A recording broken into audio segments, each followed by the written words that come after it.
G'day, welcome back to the channel. Some interesting news out of Canada, and it's a sage warning to everybody else when it comes to regulation and drones. Now, for a long time, as regular viewers will know, I've been saying we need to push back. We need to push back against this ridiculous over-regulation, at least of the traditional hobby, flying model aircraft. Now, this hobby hasn't changed much in many, many years, and I'm talking about the basic hobby, flying fixed-wing models line of sight. We've been doing this for decades, radio controlled, and it really hasn't changed much. In fact, it's changed to make things safer. Models are now lighter, made of foam, frangible materials. The radio control gear is far more reliable, but we're still limited by the same basics. You can only fly as far as you can see the model, and therefore people tend to fly in areas with a reasonable amount of space, and they tend to fly away from other people. It's self-regulating to a huge degree. This part of the hobby is self-regulating. But what's happened is regulators have come along and decided we will treat these traditional fixed-wing radio-controlled model aircraft as if they were the evil multi-rotor GPS-guided camera drones that are causing so much trouble, they allege. And I have said to people, we must not allow regulators to lump in the traditional hobby with the other aspects, the newer elements of the hobby that have only just arrived. And it could be argued, I wouldn't necessarily agree, but it could be argued that these represent a different risk profile in terms of safety and security, so perhaps they should be treated slightly differently in terms of regulation. Now, I could see a case for that argument. I might not support it, but I could see a case for it. But to simply say all model aircraft are now drones or RPAS or unmanned aerial systems and must be regulated the same shows an incredible ignorance, an incredible naivety, or, I'm not a conspiracy theorist, but some kind of agenda that we're not privy to. Why would you lump all those in the same? And what the regulators have done over the years, they said, we're going to treat them all the same, but we'll give you an exemption. We'll exempt this category of craft from the rules. And they've done that in a number of ways. In Canada, for example, they said, if you're a member of MAAC, MAAC, the National Model Flying Body of Canada, then we're going to give MAAC a general exemption. That means you don't have to have an individual test. You don't have to actually have the RPAS license that other people would require. You don't have to register your models individually, as drone operators have to do, because you're fixed-wing models. We're going to give you, or you're members of a club, we're going to give you this exemption. And in the USA, similar thing. They've said to the FAA, well, we'll give you special privilege. We'll exempt you from the provisions to have, for example, remote ID by giving you the ability to have these free. The rules apply to everybody, but you get an exemption.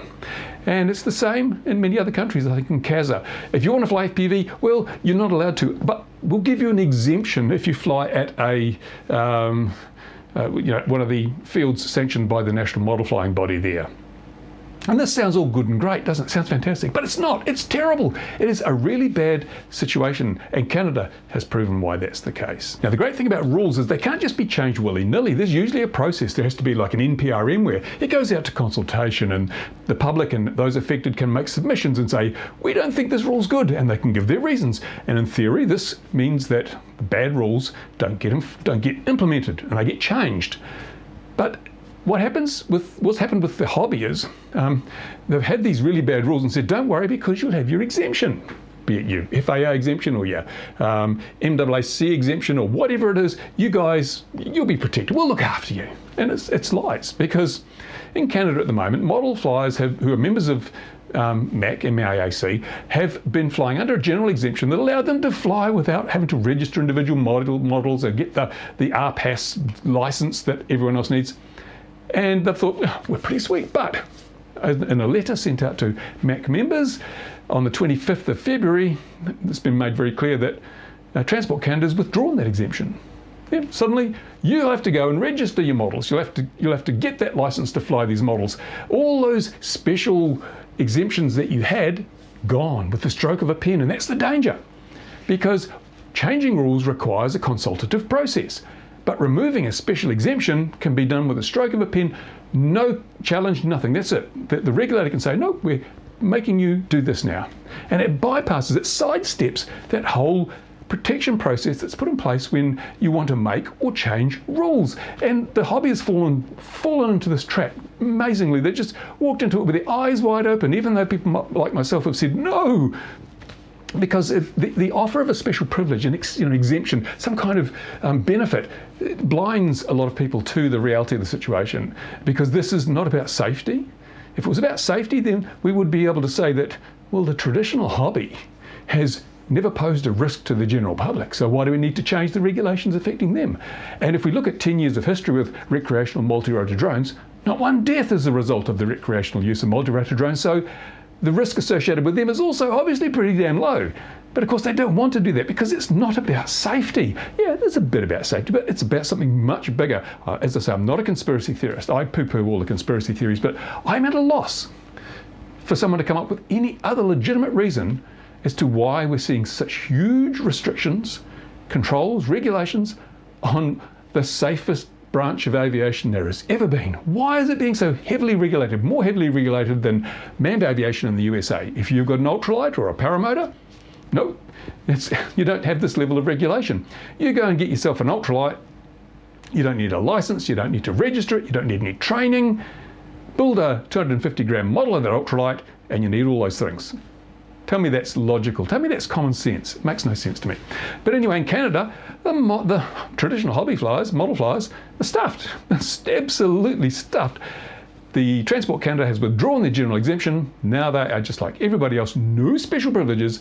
They've got to go and register their models. I think it's, is it $5 a year per model or something? And so if you're like the average serious modeler, you might have, 30, 40 models. That's a huge amount of money. A huge amount of money you've got to pay every year. And you've got to sit the Transport Canada exam, which is really more about manned aviation.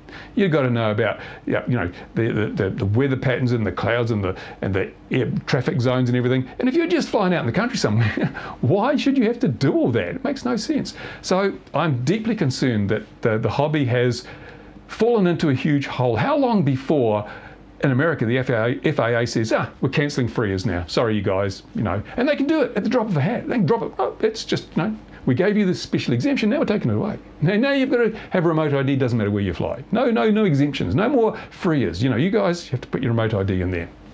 And that will happen when we have the network remote ID brought in, where suddenly they're making money out of every flight. It's coming.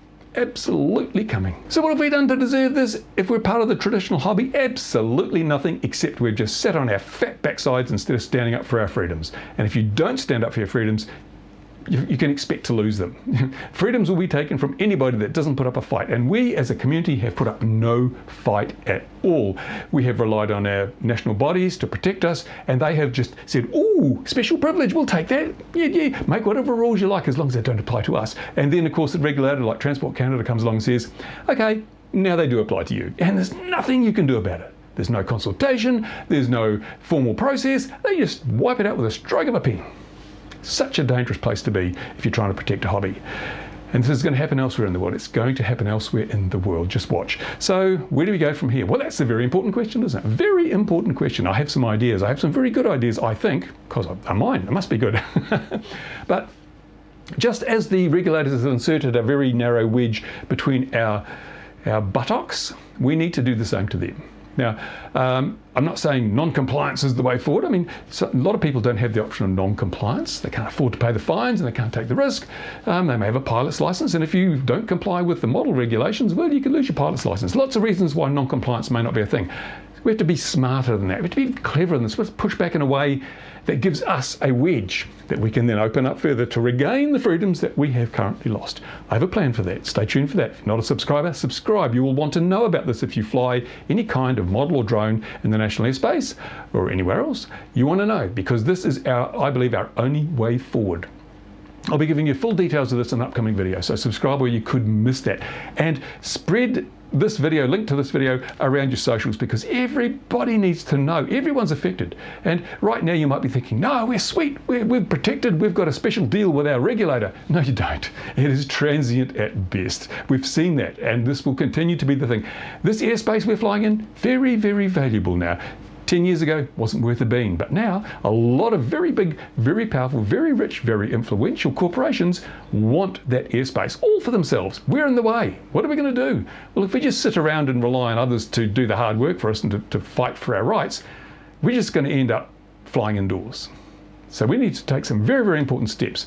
I'm happy to lead the charge if you're willing to follow, and I'm spending a lot of time working on that now. So all the support I get from people out there on my Patreon and who join this channel is gratefully accepted, and it goes a long way to ensuring that we can put up a unified front to make sure we don't lose any more freedoms and we regain some of the freedoms that we have given away. I'm not saying lost, we've given them away because the people responsible have been blinded by the glister of gold.